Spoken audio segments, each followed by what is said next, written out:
What is good, everyone, and welcome back to the Nostalgia Plus Ultra podcast. My name is Nostalgia. Joining me is As Told by Zoe. What's good, my guy? What's up, man? Hey, man, I'm excited to be back for episode 30. Who would have thought that today, that I'm recording this, would be the 30th episode of this podcast? Again, it's been a crazy experience being able to do this as like a cool hobby, and it's turned into something that I think we could, do something pretty cool with. So again, thank you for listening in. For those that are, our goal is to get to at least 50 before we decide to go any direction with it. And like our goal is we want to get to 50 episodes. So 30 is a pretty cool milestone for us. Give it up for day 15. Day 15. We have a few things I want to talk about as far as like the seasonal anime stuff, but I know Zoe, before we start recording, you had something you wanted to show me as far as like a game that you're playing or whatever. So fill me in what you got for me. So this is an unexpected turn of events. I don't know if I talked about it on the podcast, but I was playing Catherine for a bit. Catherine was fun. Yeah, I beat it. Mm-hmm. I ended with Catherine with a K. That's my baby. With a K. Oh Lord. And then so this weekend I slept over Sevi's house. Sevi, for those of you listening, is a friend of ours. To work on music. And when we're not working on music, we're usually playing Smash or something on the Switch or something. And then there's something called Nintendo Switch Online that comes with a bunch of NES and SNES games. And we were looking through the SNES catalog, and there's a lot of games on there that were Japan only, which is kind of cool. And I saw this game. I immediately recognized it because of YouTube. In America, it got brought over as Tetris Attack. But in Japan, it's called Panel de Pon. And it's a puzzle game. But everything... Is my screen sharing yet? It's like loading, but you can keep talking about it. No, I need you to look at this. Everyone what? Is a tiny anime girl. Oh my god. So that's the main character, Lip. Okay. And it's kind of cool. It looks like card capture Sakura, kind of. Okay, it's kind of that vibe. It's kind of cool because then you learn lore. Because you know me, I'm a huge Smash fan. Her flower is an item. Her flowers? Oh, in the game Smash? Yeah, you pick it up and you fight with it. Which one is it? The flower. Is it the way like I know obviously you could get like the fire flower from Mario, but like you can get like this one you pick it up. The one that turns as a sword. Yeah. Okay. Yeah, I remember you talking about that. Okay. Yeah, that's cool. Look, it's just a bunch of small anime girls, but the main draw of this game that me and Sevi were playing is you could fight each other. And you have to line up... Oh, like you're doing... the blocks at the same time? Like, that's cool. And then you fight each other. It was fun as fuck. And I've been playing it solo now. So when people ask me if I play League, that's the Puzzle League. That's the league I'm talking about. Puzzle League. Yeah, we don't do League of Legends over here. It's strictly just it's Puzzle League. Sorry if I keep looking backwards.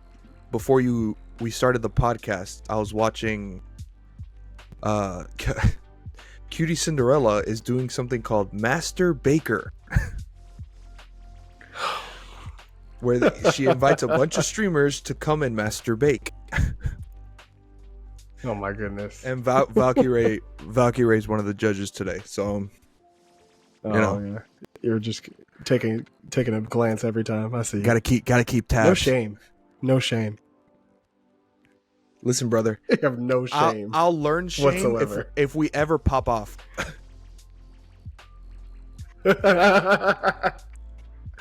Oh man. Here's the staying indie. I'm dead.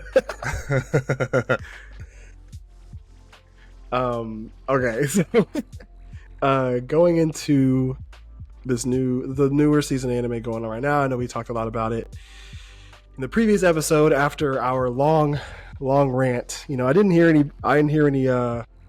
nobody really hit me back about it, so hopefully either they didn't hear it or they just let it fly, which is cool.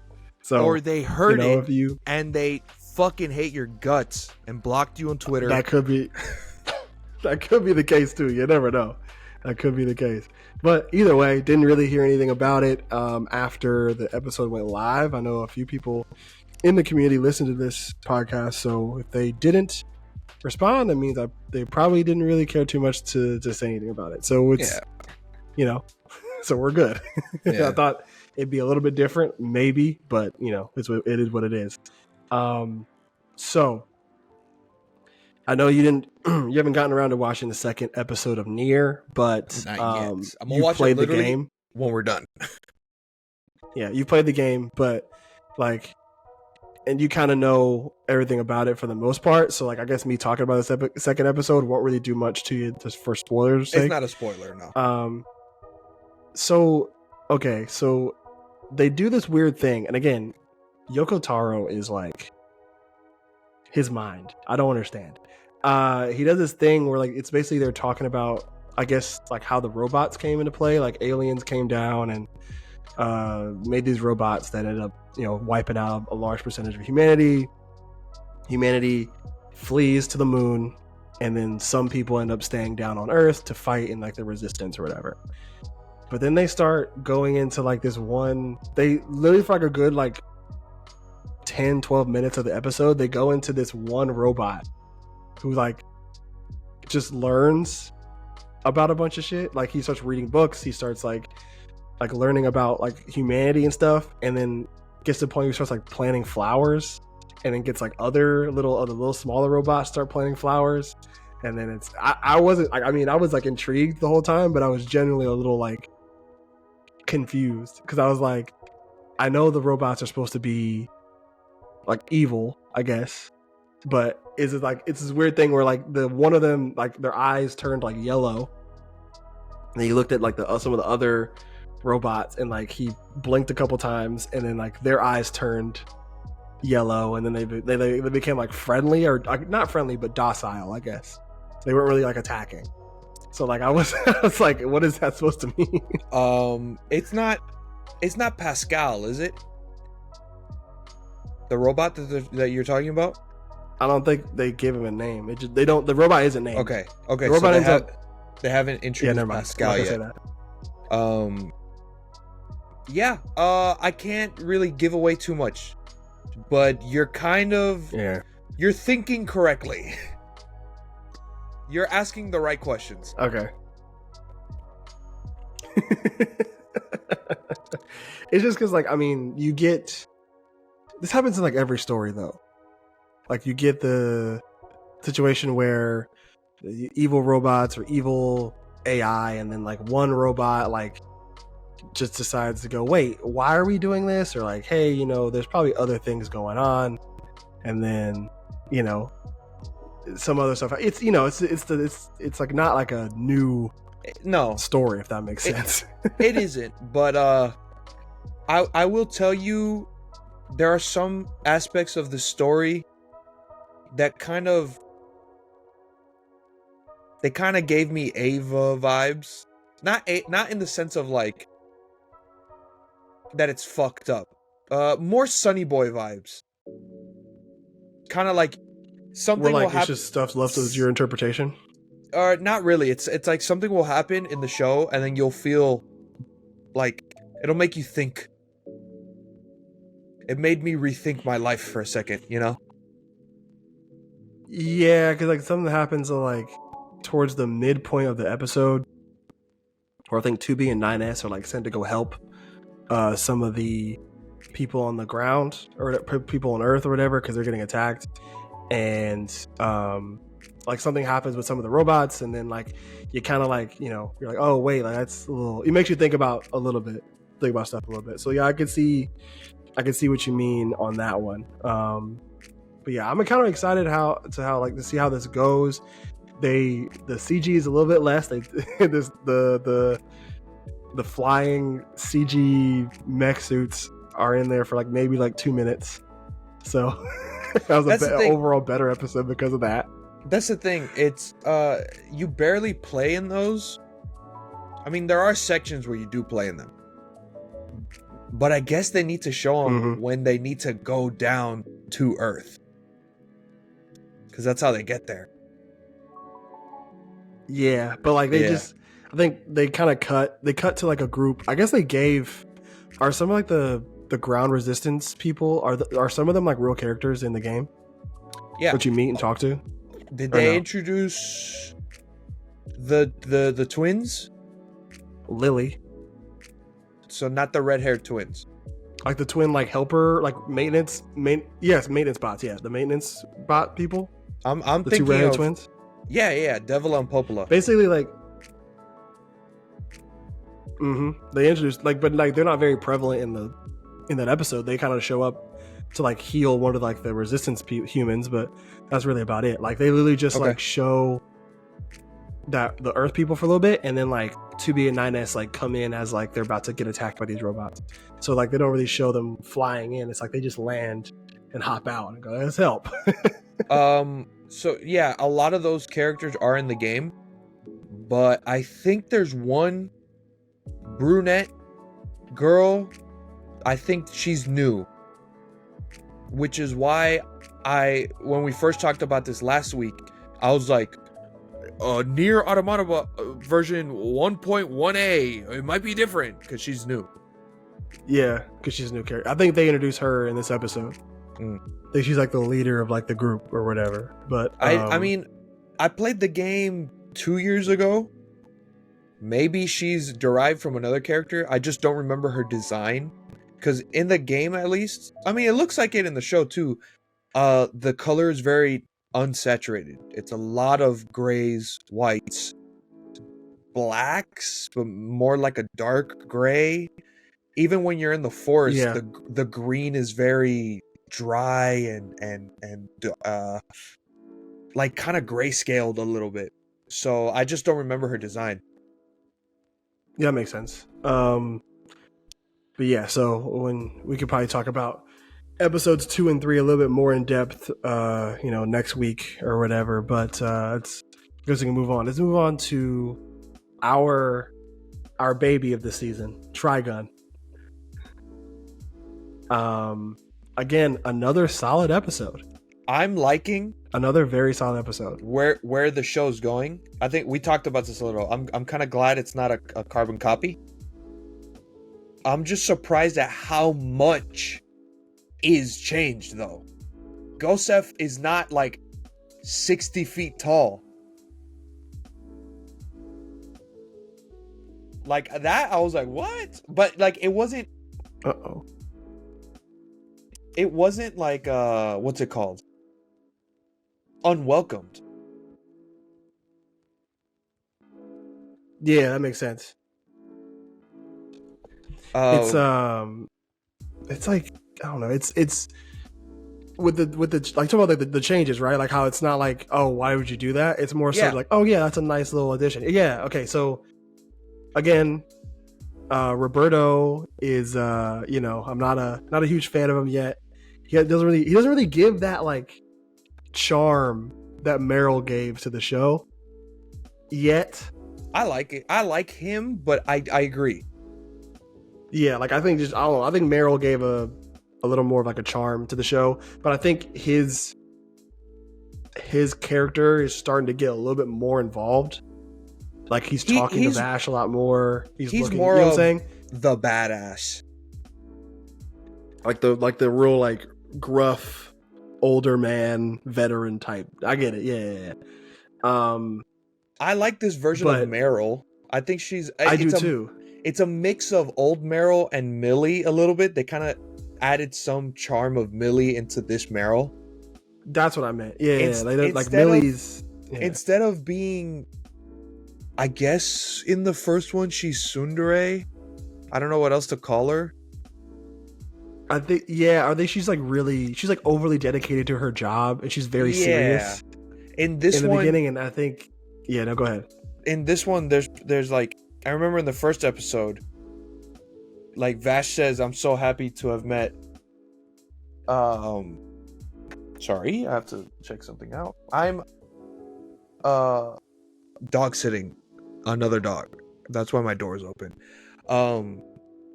Like in the first episode, Vash says, "I'm so happy to have met these nice people," and then she gets all like goofy. She's like, "Oh my god, thank you so much." Right, like, it's exactly. Yeah, that's what I meant to. Yeah, I meant to say Millie in terms of like the Roberto thing. Millie just kind of added like a different charm and goofiness to the show, but I think Vash is still. That's one thing I really enjoy is the fact that Vash is still goofy while also being a badass in the show. Yeah, like I it's really so. like that. I feel like it's really hard to do that, and make it good. You know what I'm saying? Because sometimes it comes off as like. It comes off as like kind of corny or like it overstays its welcome a little bit, but like the Vash being a badass and a goofball at the same time like works so well. Like when he's dodging the bullets and he's like pirouetting away and doing these weird like faces as he's moving around, is always just like, you know, really funny to see. And then, you know, and he has his moments where he's just fucking that guy where like, and again, how can you look at this CGI and not like this, dude? This is when it's done well. There's not one shot in the show that I don't like. You know what? This second episode, it doesn't look like Arcane, but Arcane is also CGI, so it gives me that kind of feel the way it's animated. Yeah, like everything looks very like everything has like a life and a flow and like a movement to it, like. You know, as opposed to like, you know, Nier with their CGI, it looks stiff, right? Yeah. This CGI has like life to it. There's like a stretch. There's like I know you talked about like squash and stretch to the movements, and it makes it look a little bit more fluid. And I think that's like it works to his advantage. Like when you get to the part with fucking the slow-mo part where the Nebraska dad is like shooting the gun. And it goes out in slow motion. So you see the full gun. Vash pulls his gun out and then shoots it, and the bullets like collide with each other. Yeah. How could you literally look at that and be like, "Nah, this ain't it"? Anytime Vash pulls out his gun, and there's like a close up of the gun. Again, in episode 1, when he takes it out of the holster, and it's in slow mo, those shots look sick. Yeah. It's just I don't know. I think. Again, I'm not going to be able to change anybody's mind on CGI because, again, I am one of those people that's not a huge fan of it. But I will acknowledge when something looks good, if that makes sense. I think this show might be the one to change people's minds. I know the CGI Lupin the Third is hard to find. Because that movie looks great. I haven't been able to see it, though. Because I haven't found it. This show is readily available, and I know it's the same company that does Beastars, but Beastars is not like a shonen or it's more like a romance. Like this, I think this also romance, but it also has to do with like anthropomorphic animals. Yeah, so I get why that would turn people off. This one's just badass. This one's more palatable, I think. Yeah, and then they also did Land of the Lustrious, which I haven't seen yet, and I've never even heard manga. The manga is like really, really popular, but and like the adaptation is in CGI. It's by Studio Orange, and it's it's another one of those shows where it's like the animation level is good for CGI, but like it's probably one of their like first few attempts at it, so it's not bad. It's pretty good. But like Beastars is probably like their pinnacle of what they hit in terms of their Studio Orange. This is like them taking another step higher with their art style, which I think is like really good. Not to mention the backgrounds, some of them look like paintings. Yeah. Like when they first did the duel, and they show the butte that they're on. I thought it was a painting. It could be, but I would argue to say it's probably CGI. Yeah, man. Yeah, we're just be warned, if you're not a CGI fan, we're gonna be singing the praises of the show for the entire time this thing is on air. Just if you haven't tried it out, at least try it out. Right, exactly. Oh, they confirmed Johnny Young Bosch is coming back for the dub. Oh, that's big time. Yeah, that's huge. Yeah, that's huge. Like, I think, him with this new Vash is gonna be perfectly fine. I think, again, I'll say this: I am a fan of the original. I do think after all is said and done, I'll probably still be more partial to the original, because I just think it, like, the '90s and like 90s anime in terms of its art style and direction, stuff like that. Like, it's not like, there's just a different kind of vibe to it. Yeah. So, and I think that story is while it's also very funny and charming, it also very gritty. We haven't seen that gritty side of this one Trigun yet. I know they hinted at Million's knives. They're probably going to go through a similar type way to get to the fight between him and Knives. You know what I'm saying? They're probably going to do a similar route to get there. It might just be slightly different, but you can tell, like, some of the more gritty parts of the story are coming, but they're not there yet. So I'll be, intrigued to see how they do those moments, especially when I remember his name now, when Wolfwood comes. Oh, one of my favorite characters. When Wolfwood shows up, I think what's his first name? I think when he shows up, I think of it. Nicholas D. Wolfwood, I think his name is. That's what it is. He's in the art on Crunchyroll. Yeah, he's in the promo art. Yeah. Mm-hmm. He's badass. He's in the this promo show. art, so the whole idea of Trigun is so cool. Like, I think westerns are awesome. Yeah, and then you kind of add, like, the same, realm as like Cowboy Bebop too, like just westerns in space. Just make it, I feel like this one kind of vibe to it. I feel like this one is a little bit more western. This one gives me like a fucking oh my god, what's this guy's name? Clint Eastwood made an anime, kind of.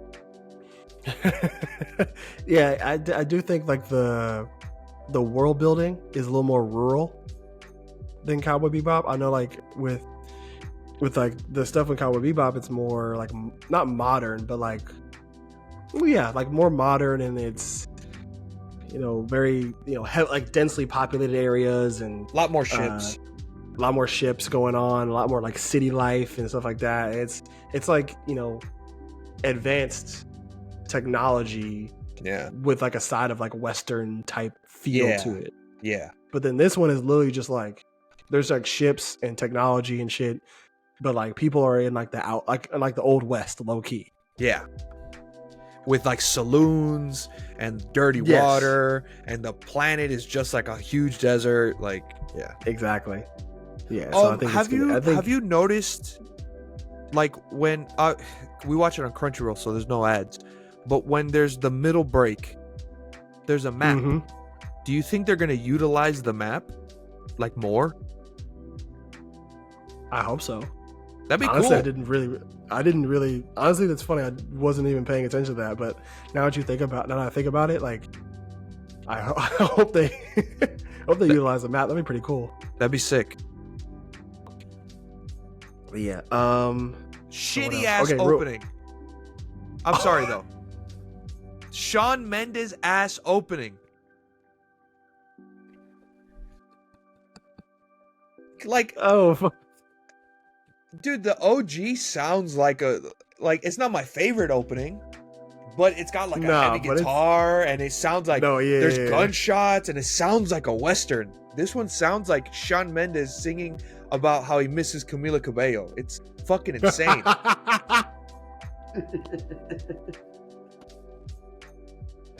Oh, fuck. That's hilarious. Yeah, I'm not a fan of the OP at all. Like, I'm not gonna lie to you. The original is like very. There's no words to it. I don't think it's just like a guitar solo for 2 minutes, and that guy is going crazy. And then a guy screaming whenever there's a gunshot. Gruff and tump. Yeah. Yeah, exactly. It's just real like rough and tumble type, and then you get this one, and it's a little airy and spacey, and it's very, I don't know. I'm not a fan. I'm not gonna lie to you. Okay, are we good? Yeah. I want to real quick touch on Vinland Saga, because I know you haven't finished it, the first season, so I'm not going to get too deep into this first episode of season 2. All I will say is, this is going. Remember how we talked about, don't be the chicken tenders guy? Remember how you talked about that? I have heard this worry from a lot of manga readers. Yes. I kind of know what you're talking about. Yes. I'm going to be... It's going to be intriguing to see how certain people view this next season. Because while there are, fights, and there's a lot of violence, and there's a lot of shit going on, and it can get edgy at times, this new season is going to be a little bit of a slower one, with less stuff happening in the way that people thought about season 1. Like in season 1, you got to think about the time period, because it's like a historical fiction. Yeah. In season 1, it's like the rise of like the Danish army, and like them doing their conquest through like Wales and England at the time. And then like we'll get the Vikings that come through as well. So at that time, there's going to be a lot of fighting and like warring between, areas and countries and stuff like that, because that's the time period they're in. Yeah. They're kind of on the backside of that part in history.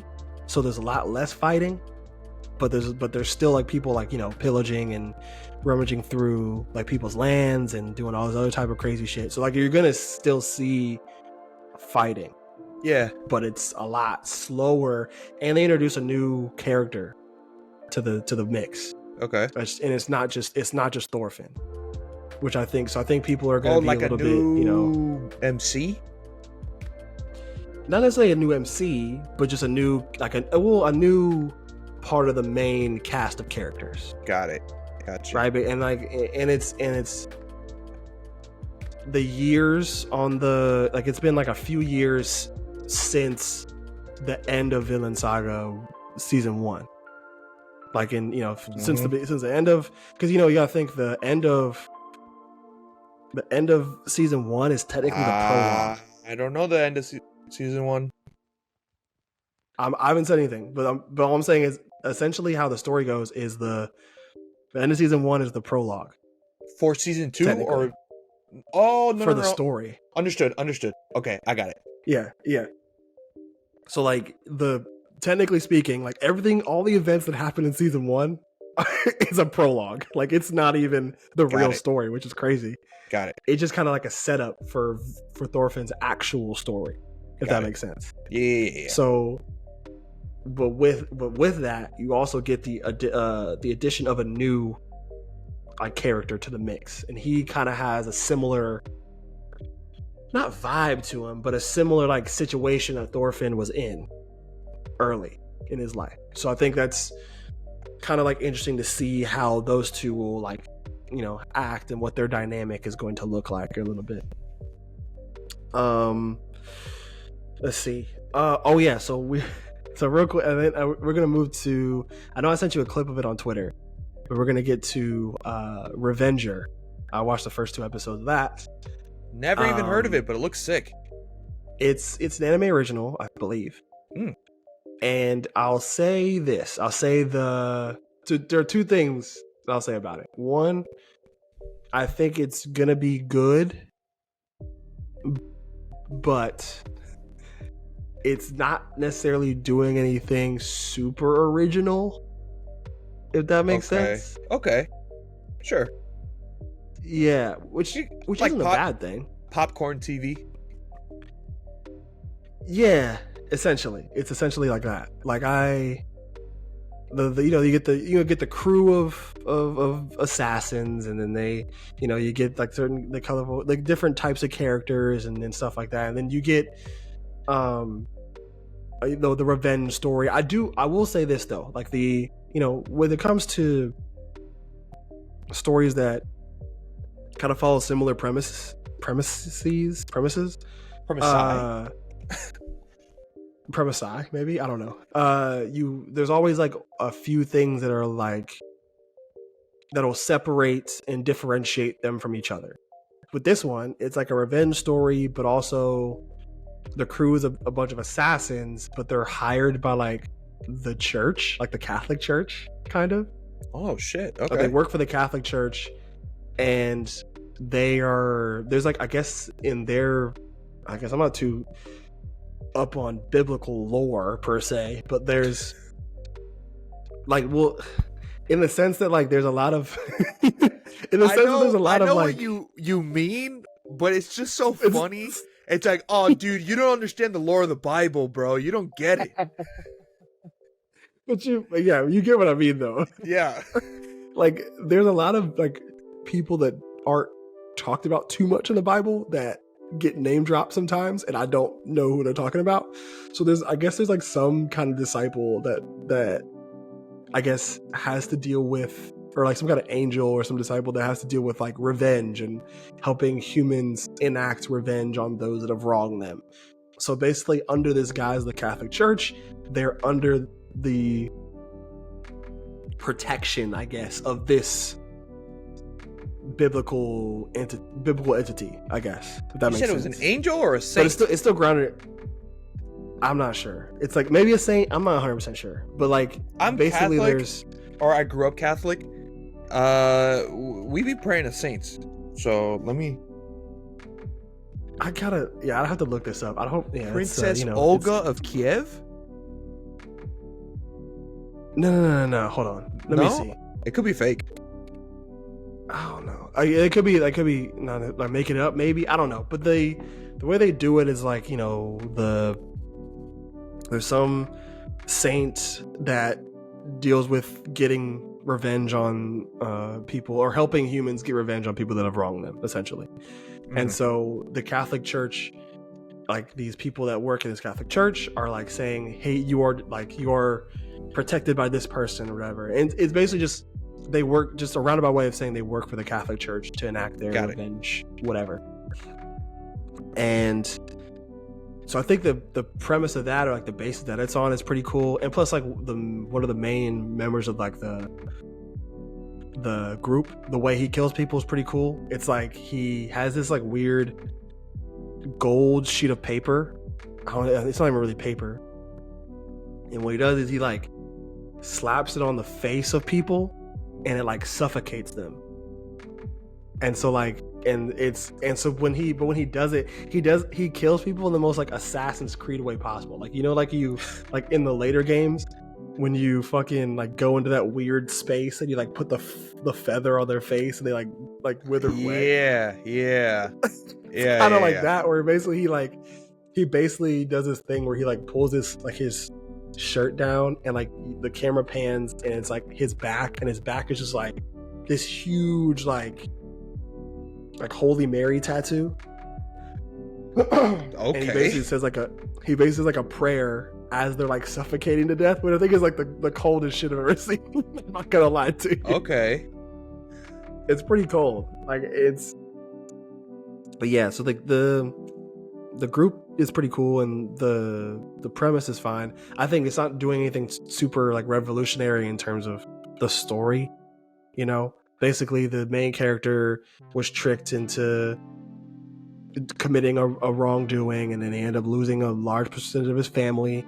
So now he's helping he's like a part of this like assassination group crew to, I guess, like enact to basically like help out and be a part of this group. I guess that's really the whole premise. But I will say the animation is fine. They don't do anything super crazy, except for that one clip I sent you with that was insane.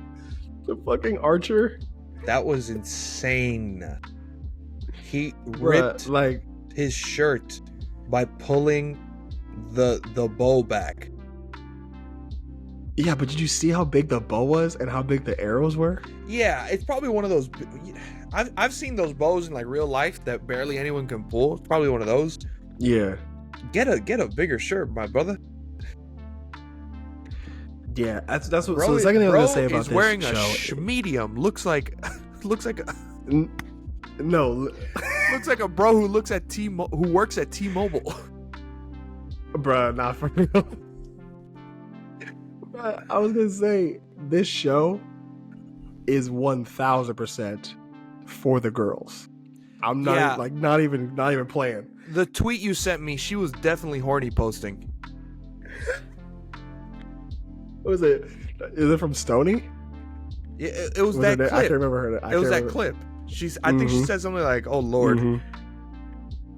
Yeah. She's that's like her whole brand.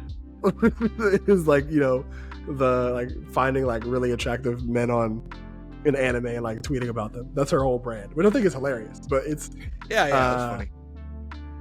Yeah, it's funny. It's like you get the main characters. You get dark-haired broody character. Then you get silver-haired mysterious character. Then you get buff doctor character that also is a badass. Then you get brown-haired womanizer gambling addict character. Oh Lord. And then they're all hot. And they're all hot. And then you get the only woman character in the main cast is like looks like a child. Oh Jesus Christ. So yeah, this show is 1000% for the girls. It's still good. It's still a great show. I like it. But is it wrong that when you said the buff doctor, I thought of Chopper? No. I mean, you talking about his like transformation to like one of those that huge. Yeah, but it's like, bruh, I'm watching it and some of the stuff they do, like some of the shots they'll have, and I go, yeah, they know who their audience is.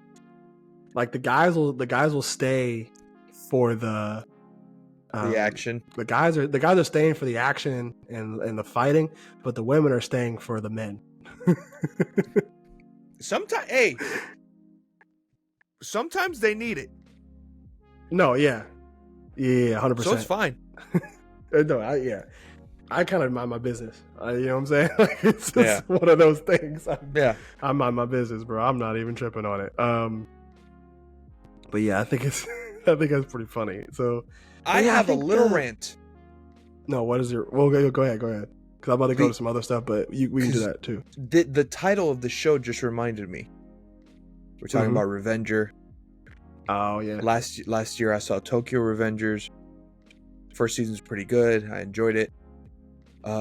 Throughout the development of season 2, there've been a lot of talks. It's like, oh, Disney's getting into some anime, and they released Star Wars Visions, and Star Wars Visions is good. And now every fucking anime they buy is like, it's gonna be on Disney Plus worldwide, but in America it's on Hulu. What the fuck does worldwide mean, then? That's not worldwide. God damn it! Just put it on the fucking app that I'm paying for. Yes, I have the Hulu bundle, but with the Hulu bundle, you get fucking ads. Jesus H. It pisses me off. Just put it on the fucking app. God damn it, Disney. Bro, it's ridiculous. Like when the meaning of worldwide, it is worldwide. Like it does not matter what country it is in. It is going to be across the world. Why is that the phrase you use if it's not going to be in America? That makes zero sense. It's so fucking annoying. It's crazy, not to mention, bro. Season 1 was on Crunchyroll. So I can't watch season 2 on Crunchyroll? Oh man.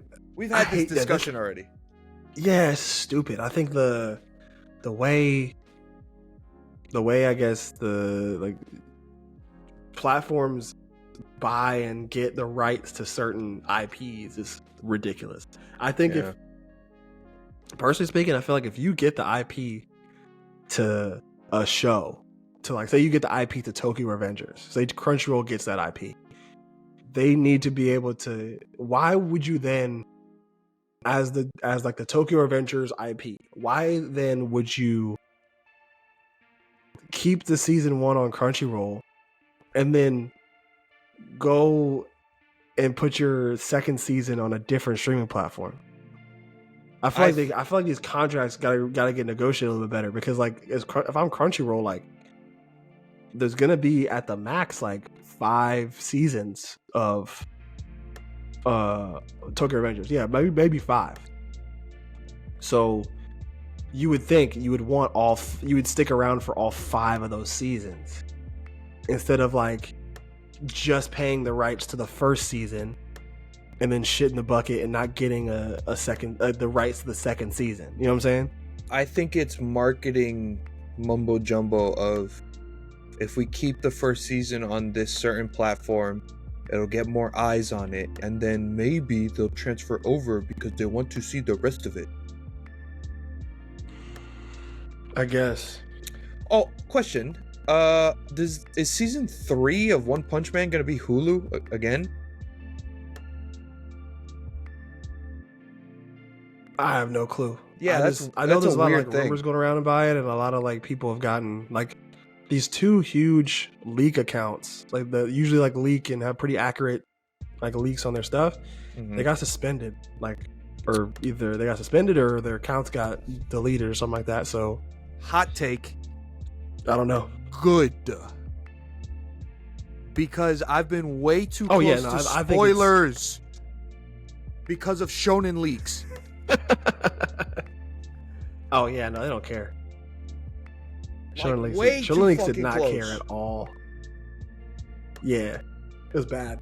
It was pretty bad, not gonna lie to you. But so yeah, usually they're really on top of things when it comes to One Punch Man. I know they tweeted about One Punch Man getting picked up by Mappa. I remember that.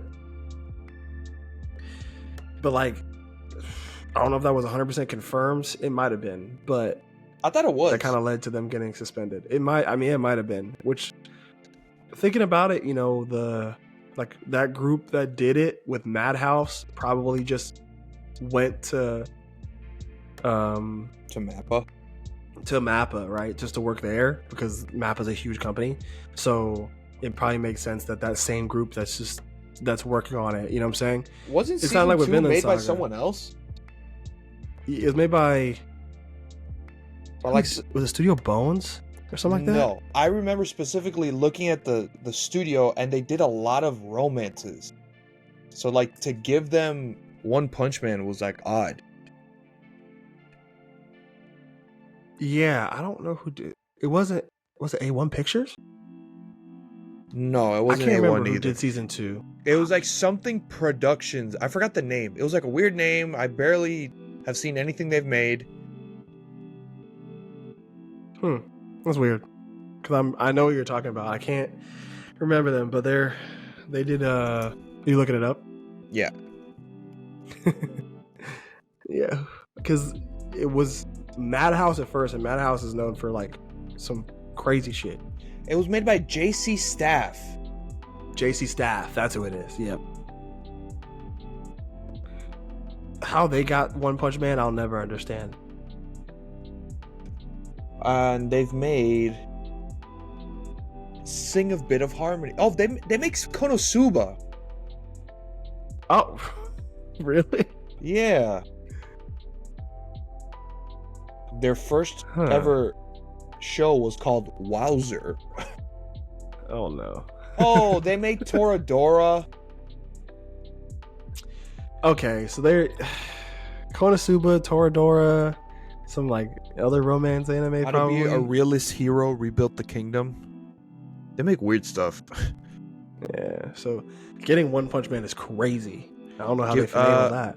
Give me 1 second, real quick. Yeah. JC Staff. They also make Is It Wrong to Pick Up Girls in a Dungeon?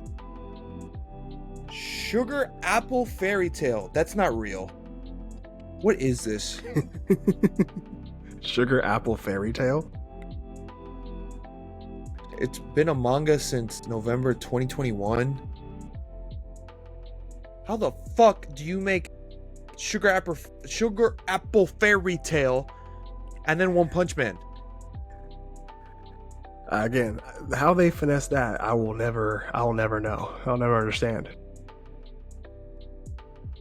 Yeah, whatever. That's crazy. What's your next topic? I guess we're gonna get into so two things. One, I want to get into the, I guess, anime Shark Tank version of this podcast. Oh, that's right. Podcast. That's right. You have to sell me something. I'm gonna pitch. There's one show that I think should move up on your urgency to watch list, and another one that I think you should start for this season. I'll start with the first one. Okay.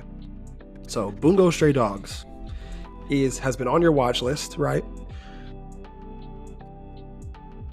Yes. And it is one of my favorite anime ever. It's in my top, like 15 anime. And I think you would really like this for a couple reasons. I think one of the reasons is the power system. So basically the power system and it kind of feeds into the actual characters themselves. The power systems is essentially basically there are people in the world that are called gifteds that have like certain special abilities that they're able to use. Okay.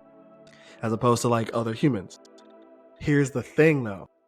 The powers and some of the names of the characters are based off of real people in literature. So you're talking about like Sherlock Holmes, Jane Eyre type stuff?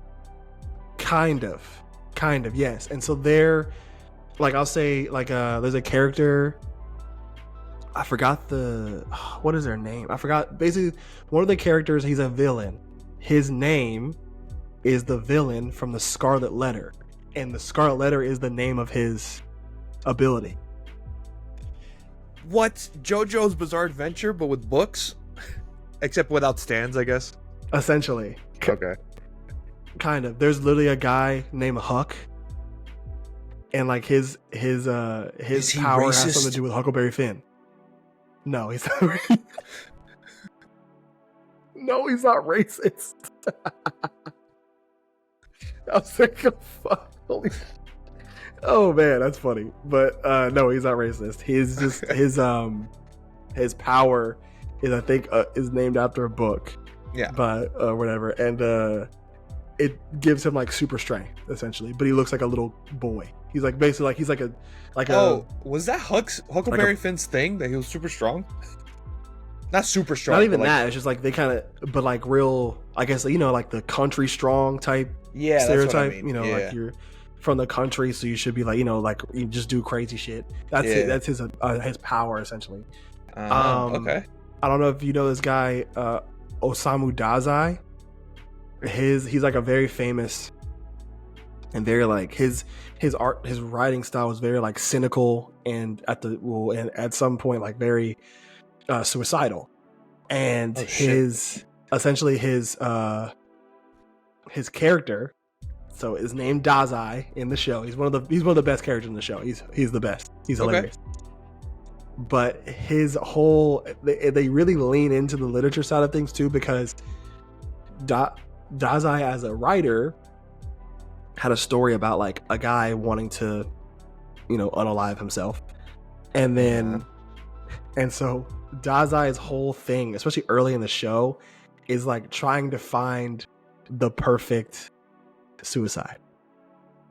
But like he does it in a way that's very comical. Like he just like tries to find different ways to off himself. Like when you find him in the first episode, insane. He's an insane person, yes. But he's also like he's like the Kakashi of the show, essentially. Sure. He's like the mentor and the helper that's also really fucking strong. Sure. Like early in the show. But his so like you find him early in the show, like his first episode, he tries to drown himself. And so like when the main character finds him, he's like feet up in a river, like floating down. So it's like, oh, it's so he's like kind of funny too. Yeah, okay. no, he's funny. Okay, I see that. And I see it. So yeah, like it's the power system's really cool because you get shit where like if you paid attention in 10th and 11th grade literature, you're gonna know a lot of these people. Oh no! Wait, essentially, yeah. Just type in literature references in Bungo Stray Dogs. Essentially, wait, you'll find a lot of them. Is there a character named Harper Lee? Not that I recall. Just like type in literature references. I'm actually, there might be. I'm not sure. There's somebody. Is he racist? No, he's not racist. A lot of these books are racist. He's not racist. There's a lady whose her power is gone with the wind. Essentially, so it's like huge. That's a book. You see what I'm saying? I think. I thought that was I know it's the first movie to ever curse. I didn't know it was a book. I think it was a book, but there's stuff like that where it's you get, people. If you paid attention in 10th and 11th grade literature, you're gonna know a lot of these characters and know what their powers are. Essentially, you said 10th and 11th grade literature, so I immediately thought of To Kill a Mockingbird. Yeah. Now, class, I know this next page has a naughty word. Oh yeah, that was probably one of the worst days. There's three main issues that I have with the public school system when it comes to being a black person. It's whenever the N-word comes up, whenever the topic of slavery comes up, and Black History Month. The month of February is terrible. The month of February, especially if you're in like a predominantly white school, absolutely atrocious experience. Would not recommend. I didn't know peanut butter was made by a black guy. It's insane. It's always the peanut butter guy. It's always George Washington Carver. Yes, it's always him. Yeah, that's just predominantly white school during Black History Month was terrible because you get like the dumbest stories. Like it's always the same stories every time. It like there's no new developments on what they want you to learn in terms of predominantly black figures. It's always going to be Martin Luther King, Rosa Parks. They're going to throw the peanut butter guy in there. They're going to throw Frederick Douglass in there. You know what I'm saying? And it's just, that's really about it, honestly. The best part, I'm not black, so maybe this doesn't count, but the best part for me always was watching, I think was it called My Friend Martin? Yes, that movie is great. That shit's fire. That movie's amazing. That movie's amazing. It's funny, I still have that movie on like what are they called? You have a VHS of it? VHS. Yeah, VHS of My Friend Martin. Yeah, I still have it. That was like a staple in my household. I'm dead. Yeah, so the power system's cool because it's based off of like literature. If you paid attention to literature at all, then a lot of the figures, their powers seem really cool to you. Also, the direction, like how the anime itself is directed is so cool, and it plays on color a lot and poetry. Ooh. Like, because obviously it's based on literature, so you get that kind of aspect. So like the way the show is directed like has a lot to do with color, and like the art direction is amazing. I'll give you an example. So like in this new season, they're following a Sherlock Holmesy type character. His name's Rompo, and essentially the whole first episode is in black and white or like grayscale. Okay. And what but your initial thought at first is like, oh, this is a flashback, which it is, because it basically shows you the head of like the gifted agency and Rompo and how they first met. Rompo's not a main character per se. He's not the main character, but he's like a predominant. He's from the Gifted Agency. He's a main-ish character, but it's basically showing you how the director of the Gifted Agency and Rampo first met. But the whole first episode's in grayscale, so you just automatically assume it's just a flashback, and they just chose to do it in a grayscale type of way, right? Okay.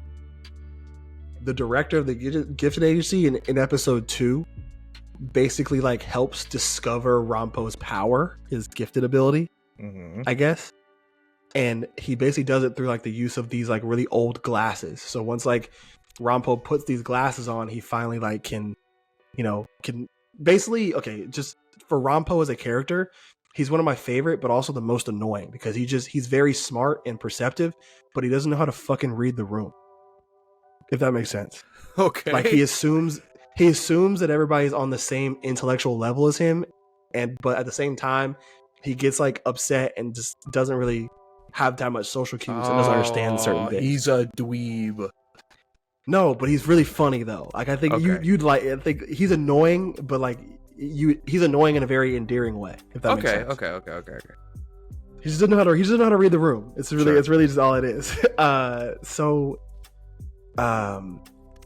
Basically the director gives him these glasses, and basically what happens is when he puts the glasses on and kind of comes to the realization that, hey, like, not everybody's going to be on the same intellectual level as me. I gotta just, I'm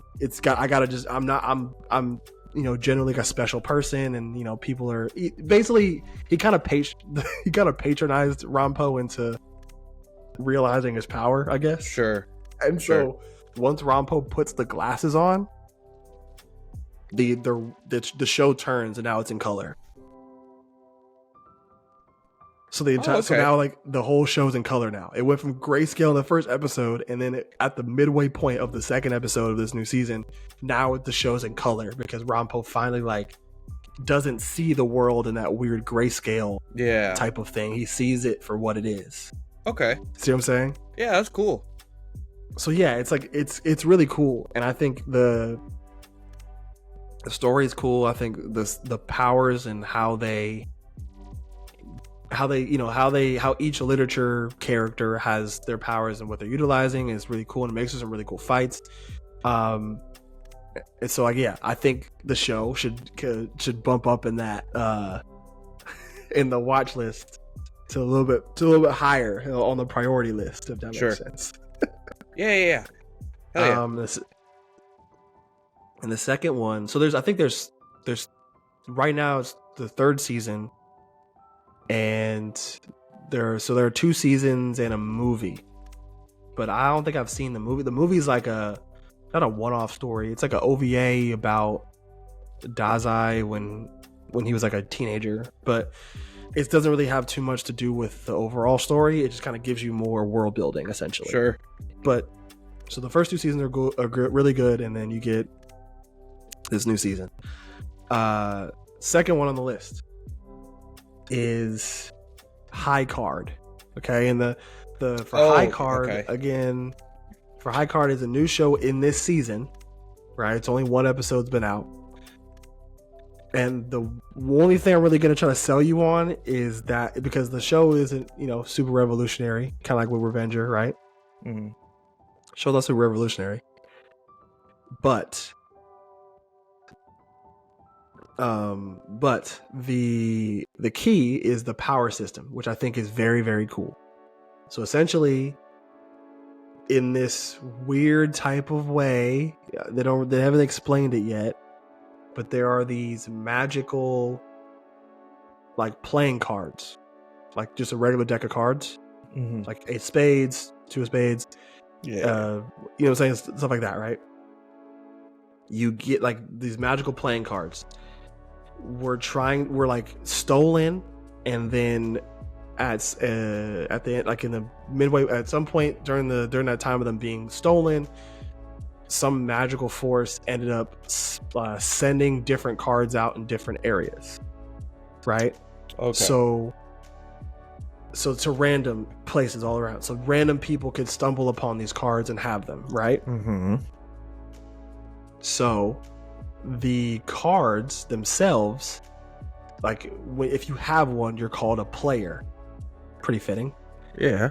when you activate the card, they turn into like gloves. The card turns into like gloves, and they with like the symbol of the face of the card. Sure. The suit of the card rather. And then you get like a certain ability based on the kind of card that you have. So there's a certain name to them. So it's kind of like the Bungo Stray Dogs gifted system, where this one guy in the first episode, he basically like plays his card, he gets these gloves, and all of a sudden he can turn anything he touches. When he activates his hands, he can turn anything into marbles, like just like random marbles. You would think it doesn't sound cool. At the same time though, he literally like this guy tried to fight him. He grabbed his arm, turned his arm into marbles, picks up the marbles and starts shooting them at high speeds, and like starts doming people. What the fuck? You know what I'm saying? And then there's also this guy who, who like a civilian essentially, who found a card, and this one gives him like unbelievable luck. Like nothing bad can happen to him.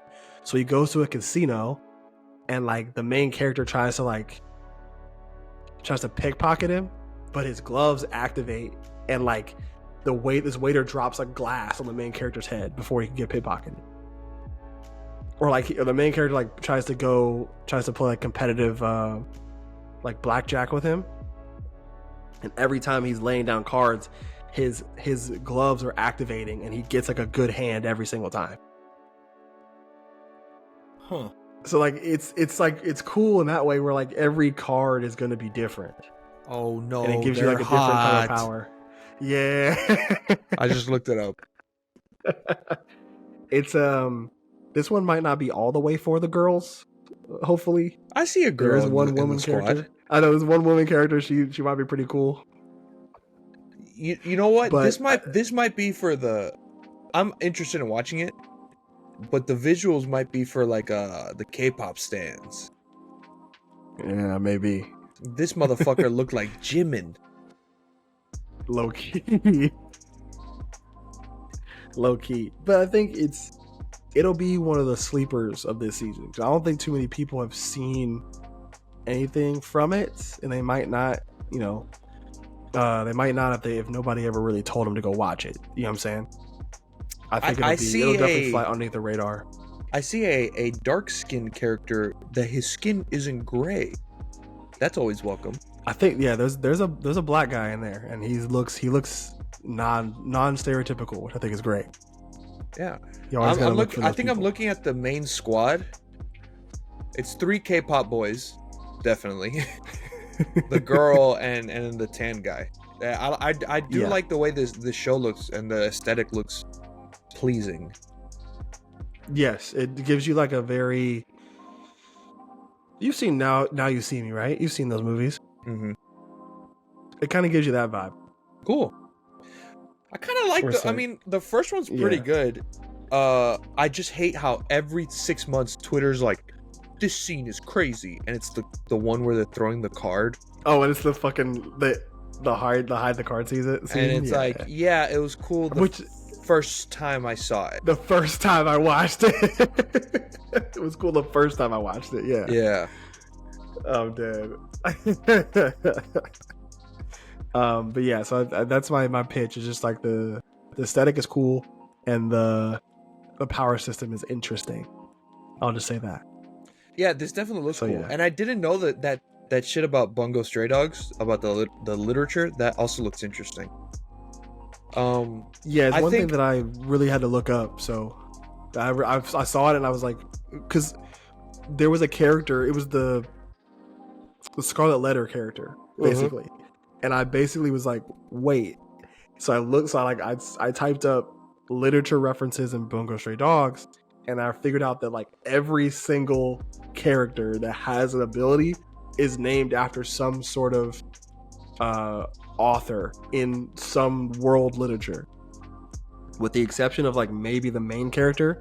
He's not 100% accurate to a writer, but it's like I think he's based off of some short story or some folklore or something like that. Okay. Yeah, that's sick. I'll move that up. There's just so many anime that I like. I gotta finish Vinland Saga. I I go through these kicks where I'll like start a show and then I won't finish it. Facts, I do that too. I haven't finished My Hero, which it's not the greatest, but I feel like it gets a little too much hate. I don't know. It really does. This arc, like I told you before we started recording, I just saw Dobby's dance. It's hype. It's hype. I don't know what the fuck everyone's complaining about. It was hype. I think you just get like those manga readers that like, well, okay. I will say this. I'll preface my statement with this. I am also one of those people that sometimes likes when an anime and a manga go shot for shot, because sometimes it's cool. Sure. I will make that claim and say that I appreciate when anime do that sometimes. However, the anime have the liberty to change things up as they see fit. You know what I'm saying? It doesn't have to be an exact shot. It doesn't have to be an exact whatever. Sure. So when people are complaining about how the anime is doing it versus how the manga's doing it, it doesn't make sense, because like the manga's never going to be in color. Yeah. You know what I'm saying? Especially they were getting on about like there's a part in the show, I can't remember, in the manga too, where like All Might statue is like there, and like there's like a sign around him where like people like protesting heroes or whatever. And they show that in the anime, and somebody like screenshotted like 2 frames of it, and then the panel of the manga, and put them side by side, and was complaining about it. And I literally felt like fucking Pam from The Office. It's the same picture, bro. I saw a lot of people complain about there was a shot with Shigaraki, and yeah, the manga looks cool, but then I saw the episode and it's like a frame. It's like, how are you gonna like 2 frames? Yeah, it's like you picked the worst frame. The rest of the fight looked sick. I don't know what people are complaining about. Yeah, I think I will say my biggest gripe with just the anime in general as opposed to the manga is I feel like Horikoshi's made the manga very gritty at times and dark. Okay. But not in like a gruesome way, just more in like a tone way, if that makes sense. And I don't think that people that are doing the anime are going to budge on the tone of the show. You think so? Like, it doesn't seem like it's gonna get that gritty. Because you think about it, it's kind of crazy. No. It is crazy. I think it's great, but again, like, you would like with the way the tone is of the show, like the colors are like popping out at you. It's bright, it's super vibrant, regardless of what's happening on the screen. Regardless of what's happening in the show, it's very like bright, vibrant, and always like very optimistic in its tone, right? But this is a situation where the heroes are losing, so you would think the show would be a little bit like darker in setting and darker in color. You know what I'm saying? I guess I've seen some screenshots of like the second half of the season's opening. Only the opening. I haven't gotten there yet. The opening looks a little less saturated, so maybe they'll slowly I think that's just do it. Yeah, maybe. I don't, and again, that's not like a huge gripe or nitpick. I really could care less. I think they're doing a good job. As long as the writing is more or less the same with the manga, it should be fine. Exactly. As long as the story kind of stays the same and they do a good job of telling it through the anime, it's fine. I just think that's just like a very small gripe. It's not even anything where like I'm like, this sucks because they're not doing X, Y, and Z. Nah. Yeah. I'm not. People are taking it way too seriously. You know what I'm saying? Yeah. Agreed. People are taking it way too seriously. But yeah, I think. How'd you like Dobby's dance though? Did you like it? It was a good episode. I did like it. I think I kind of like me and my boy. Definitely Sevi called it. The whole fucking spoiler with Dobby. I kind of knew when he first came on screen, but that's yeah, I think a lot of people did. But it was kind of cool. It kind of gives Dobby this he's always been the hot guy, and now he's the insane one. He's still gonna be the hot guy regardless. Yeah, I could see. And like I said, I understand why some girls think that, even though what did that guy say in that video? This guy looks like a scab. He said, looks like a scab. Yeah, that was crazy. But he's the bad boy. You know, that's what girls like. Yeah, true. It's not wrong. Because Shigaraki looks sunburned all the time. He's peeling all the time. Yeah, but there are still people that are going up for him too. For Shigaraki? Yes. 1000%. Yeah, I'm being dead ass serious. I don't get that. I don't get them. I'm just gonna mind my business though. I don't get it, but that's why I want to bring Loki. That's why I want to bring like Courtney and somebody else on the pod and just talk about what goes into simping for a 2D character. That way it helps a man men understand why. I'll be simping sometimes. Yeah, but like some of those don't make sense. Yeah, I think for men it's a little more cut and dry. It's sometimes can be cut. Well, I mean, there are some questionable hear me outs that I've seen on Twitter lately. Froppy. Forget her age. She looks like a frog. Yeah, how anybody would. Barring. We're not even going to think about like the age is a factor again, huge factor. They're children. But if anybody's going to try to age up Froppy and still try to simp for that character, you're an insane person. She looks like a frog. She looks like a frog. Any questionable male hear me outs? Let me think. That has nothing to do with power. Age. But here's my defense. Because she's a drawing, you don't smell her. So people are not thinking of that. Yeah, okay. Yeah, but she's also racist. In the show, at least, there hasn't been anything that outrageous. Yeah, true. You're not wrong. I don't know what she said in the manga. No, I just think that there's just that part. I think it's like an extra in the manga where like it's like an extra panel where like Denji's like talking about no, not even like where she says anything racist. Where like Denji's just talking about power. He's just like like power. Like I think he's talking about like the women in his life, and he's like, power. No, I would never because she's this, and this. She's racist and then like that. There's no instance of power being racist in the show. Denji just calls her a racist. That's pretty funny. But yeah, I think I haven't ever seen too many like questionable hear me outs when it comes to like women characters. I've never really that's crazy. Because there are some questionable men ones though. Because I feel like a lot of girls wouldn't think Dobby is questionable. So is this a double standard? Yeah, I guess. But like I've seen it might be. It might be a double standard. I'm trying to think. I'll say like people simping for like Orochimaru, insane. That's insane. That's he's like Naruto guy, right? A quarter snake. Yeah, he's like a quarter snake. He's just a real freak bull type character.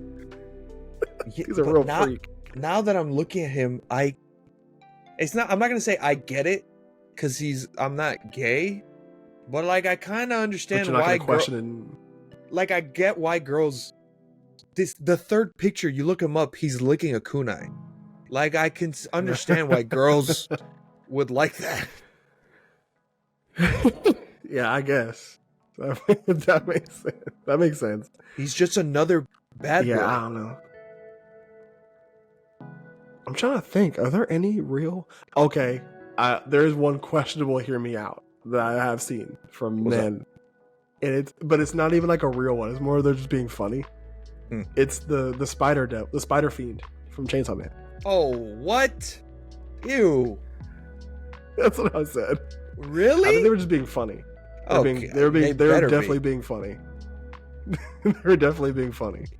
Oh, that's disgusting. She has a line. Yeah, forget her bottom half. She has like a line running through her face. Directly through her face, bro.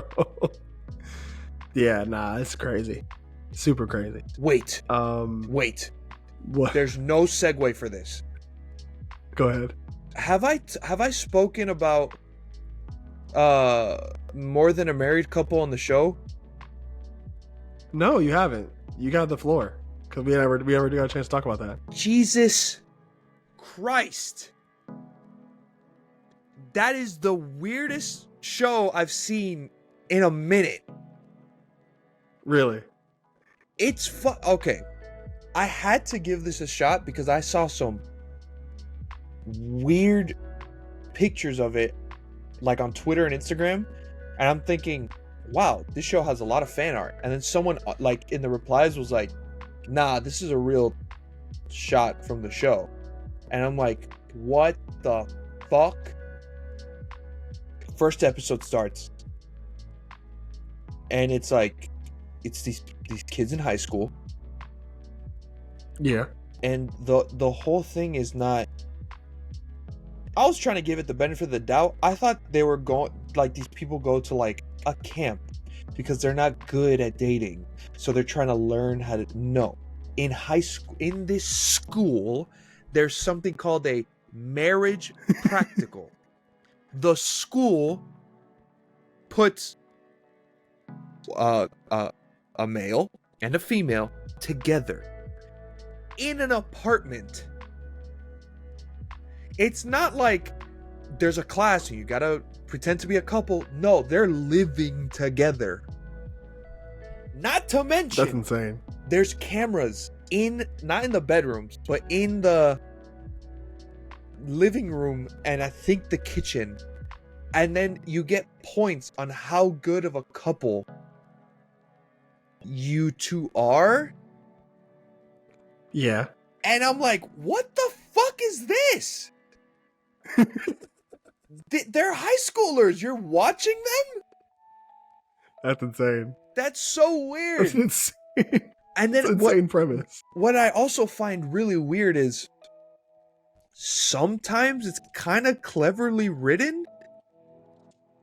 Like, the two main characters are obviously the nerdy guy, and he gets paired up with the most popular girl in school. Oh my god. Oh yeah. But there's like this underlying thing where, like, since she shows a lot of skin, everyone's like, oh my god, she must be a fucking whore. But that's not it. She's a virgin, and she thinks like kind of like a Shinji kind of thing, but not necessarily that traumatic, where it's like, the only way a man values me is if he has sex with me and values my body. And then there's a part where the nerdy guy is like, no, you know, I'm trying to hook you up with this guy and you're trying to hook me up with the girl I like. And then she realizes, like, oh, maybe that's not what it's all about. And I'm like, why was that good? Like, I was actually, they did a good job of writing that story. Like, they did a good job executing like it. they gave, she's not just the pink-haired anime girl that shows a lot of skin. Like, she has some depth to her character. Mm-hmm.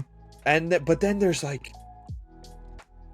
then they just gotta ruin it with, like, there's this joke that someone gave the pink-haired girl chocolates, and then what I do kind of like about the show is they don't hate each other the whole time. They actually become friends. Yeah. And not only do they become friends, she ends up fucking falling for him, of course, because, you know, The usual weeb otaku fantasy. But besides that, they're actually friends. And then there's one thing, like someone gives her chocolates, and then she's like, "Oh, when I get back home, let's eat them." She ends up not coming home for some reason, and then he eats them. Then she gets a text of, "Oh, don't eat them. There's alcohol in them," and you're in high school. So he got drunk, passes out. Yeah, what? When she gets home, instead of going to her room to sleep, he KOs on the couch. Of course, this couch pulls out into a bed, because why wouldn't it? Jesus Christ. And then instead of just stopping there and just laying down with him, she undresses into her underwear and then puts on like a jacket of his and then sleeps next to him. And in the morning they wake up in the morning, she pretends that they fucked. And then why would she do that? Because because there was a rumor that he ended up having sex with the girl he likes, and then she got jealous, so she was like, I gotta figure this out. And then so she tells him that, and then he goes, "Oh, it would have been my first time, that's so weird." And then she's like, "Aha, just playing with you. You could have just asked." Right. I don't know why she did all that. It was insane. But when she says, that's crazy. She says the whole like, "Oh, what we did last night." That was the questionable screenshot.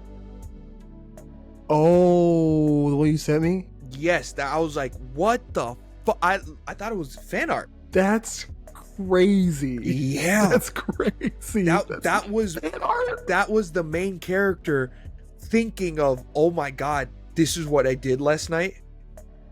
That's not fan art. No. Holy shit. For listeners, I'm gonna try to paint a picture. It's the main character girl, and she's in her underwear, or she's in her bra, because her panties are not there, but it's being blocked by her leg, and then it's a shadowy version of the main character pulling her arms back in coitus. That was a very educational way of explaining it. It was fucking weird. Now it's crazy. That's crazy. And then it just devolves into more like, oh, the girl's gonna go out with this guy. The guy stands her up. She comes home, and then they bond more. The usual. Yeah. It's just, I think I saw I think he's a mutual of yours. I forgot his name. The father of Vash. Oh, Rob, yeah. Yeah, he said it was good. So I was like, is it? And then I saw it. And then it was just a little odd. I mean, well, Rob's whole deal, I hate to say the deal, Rob's whole like thing is he more so reads a lot of like romance titles and shoujo titles and other stuff like that. So like his opinion on stuff, because that's what he reads. Yeah, he reads a lot of like, you know, certain romance stories or whatever, and some ecchi stories. So that might have been in his ballpark as well. So when it comes to his opinion on stuff, like it's a little bit different, because that's like his like general taste in content and stuff. So like him saying something's good, you know, and your taste isn't 100% that direction. So you might not think it's as good. You know what I'm saying? I will, you know, I'm kind of hamming it up for the podcast. This is no dirt on Rob. It's like, you know, it's not a fucking 2 out of 10. I like the writing is funny, the dub is funny. There are some parts of this I did enjoy. You know me, I kind of like some romances too. There are some parts where I'm like, oh, okay, that was kind of cute. It's like a 6. Yeah. I'll give it a 6. That's not bad. It's not harmful. It just is crazy. But the thing is, sometimes the crazy is entertaining. True. Right? Like you basically just took not the premise, but you took like a part of like Toradora and added this insane premise to it. Yeah. So it kind of works. Because it's like, you know, I always say this. There are some of my friends that they say they don't like unrealistic movies. And what they mean by unrealistic movies, it means kind of like fantasy titles or even superhero stuff, sci-fi stuff. And I always say, like, dude, watching a movie is escapism, even if it's a romance movie that can happen in real life. So that's why the craziness of More Than a Married Couple is entertaining. It's escapism. That will never happen. Yeah. It's funny. Yeah, like just the whole premise is actually insane. So to end this off, I know we haven't done this in a very long time. Do you have any music recommendations for the pod? I do. I've been listening to a lot of stuff, actually. This might be very niche, but Skrillex is coming back. And it's not the same sound he had way back when. This is a man that I 100% respect, because this guy can produce anything. And I know this new album, he has a song with Pink Panthers, but it hasn't come out yet. So if you want to relive kind of your Skrillex days, maybe Rumble by him, Fred Again, and Flowdan. It's not electro like I've said before. It's more EDM. So if you're a fan of EDM, I would say go check it out. It is, I like it. It's a fun track. And besides that, I got a shameless plug. Go check out my band Good Soup. We're gonna release a song later this week. Bet. Super bet. Go check that out. If you have not listened to PB Crunch, correct? Is this thing? PB&J Crunch. PB&J Crunch. Go check that song out. Okay. My music recommendation is pretty funny. It's so two things. One, I kind of got a little bit more into jungle lately, and I found somebody that I kind of rock with in terms of their aesthetic. Have you heard of Nia Archives? I have not. Did you send me a mix of theirs? Nia Archives. I did. They did like a New Year's Eve mix. They did a New Year's Eve mix. They have they're like, you know, she's this jungle / like drum and bass artist that I found just randomly, and there are two songs that she did. I put one of them on the most recent jukebox playlist. It was So Tell Me, which is really cool. But one of my favorite ones, which could be like a huge deal. Like, I hope it kind of like blows up a little bit more. It's called actually, I don't even know how to say this. Baiana, maybe is what it's called, but it's like Baiana with the little thing on it. So like Baiana, maybe. And it's like this kind of like a tribal take on like jungle music, which I think is super cool. So I might put that on the playlist. And then second is this guy Isaiah Heron. He basically did a cover of Teenage Fever by Drake.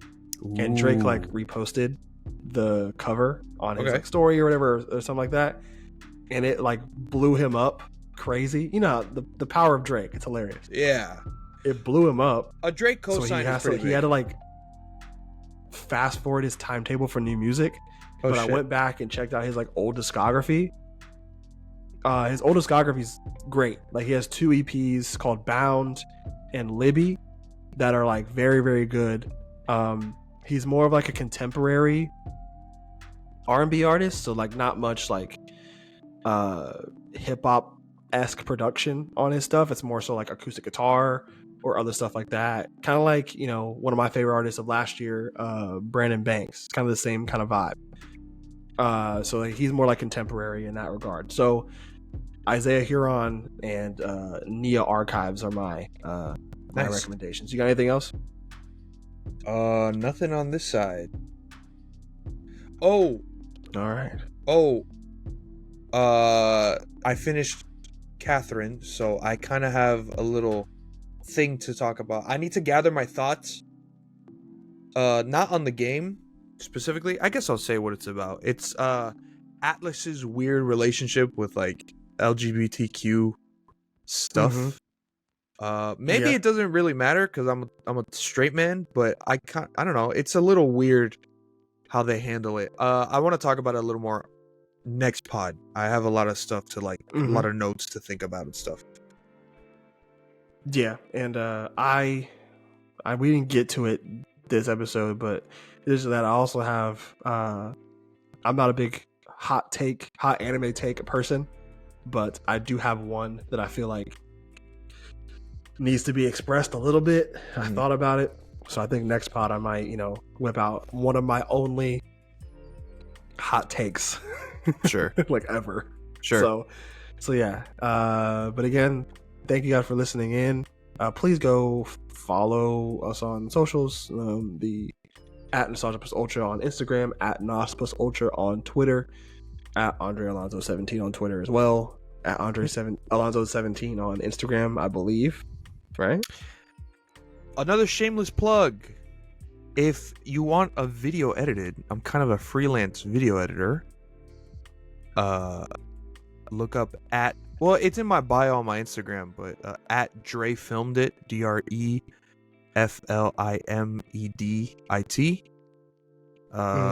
That's my quote unquote professional page. Yes, go check it out. Give me money. If you need anything edited, I need money. All right. Thanks guys for listening in. I've been Nostalgia, as told by Zoe. See you guys next time. See ya. Peace.